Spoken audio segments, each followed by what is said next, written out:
हाल ही में multinational company Larsen and Toubro के chairman SN. Subramaniam ने एक बयान दिया था जिसमें उन्होंने अपने एम्प्लॉयज को हफ्ते में 90 घंटे काम करने की सलाह दी थी। इसके बाद देश भर में काम के घंटों को लेकर एक बहस छिड़ गई। बॉलीवुड अभिनेत्री दीपिका पादुकोण से लेकर आरपीजी एंटरप्राइजेस के चेयरमैन हर्ष गोयनका ने एस.एन. सुब्रमण्यम के इस बयान पर कड़ी प्रतिक्रिया दी। हर्ष गोयनका ने कहा कि काम को स्मार्ट तरीके से किया जाए, न कि गुलामी की तरह।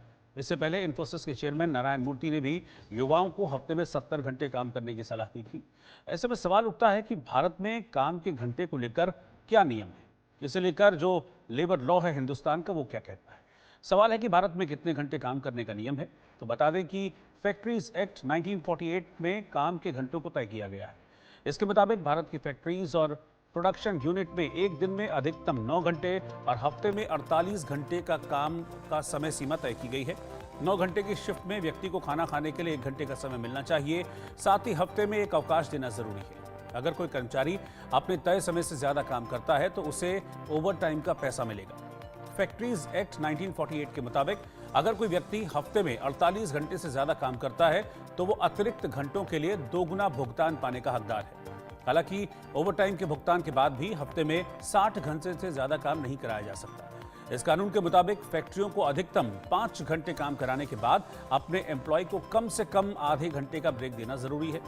इस अधिनियम में यह बिल्कुल साफ है कि यह नियम सिर्फ फैक्ट्री में काम करने वाले कर्मचारियों या श्रमिकों के लिए है।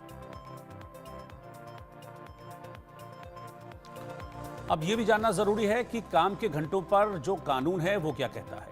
इसको ग्राफिक्स के जरिए आप समझिए। एक दिन में वर्किंग आवर्स 9 घंटे से ज्यादा नहीं होने चाहिए। एक हफ्ते में कुल वर्किंग आवर्स 48 घंटे से ज्यादा नहीं होने चाहिए। सप्ताह में एक दिन का अवकाश देना यानी कि छुट्टी देना जरूरी है। 9 घंटे के बाद काम को ओवरटाइम माना जाएगा। ओवरटाइम मिलाकर हफ्ते में वर्किंग आवर्स 60 घंटे से ज्यादा नहीं होने चाहिए। 5 घंटे अगर कोई कर्मचारी लगातार काम कर रहा है तो उसे कम से कम आधे घंटे का ब्रेक देना जरूरी है। अगर आपको सैलरी आपकी नहीं मिल रही है काम की तो उसके लिए आप कहां शिकायत कर सकते हैं, ये भी जानना जरूरी है।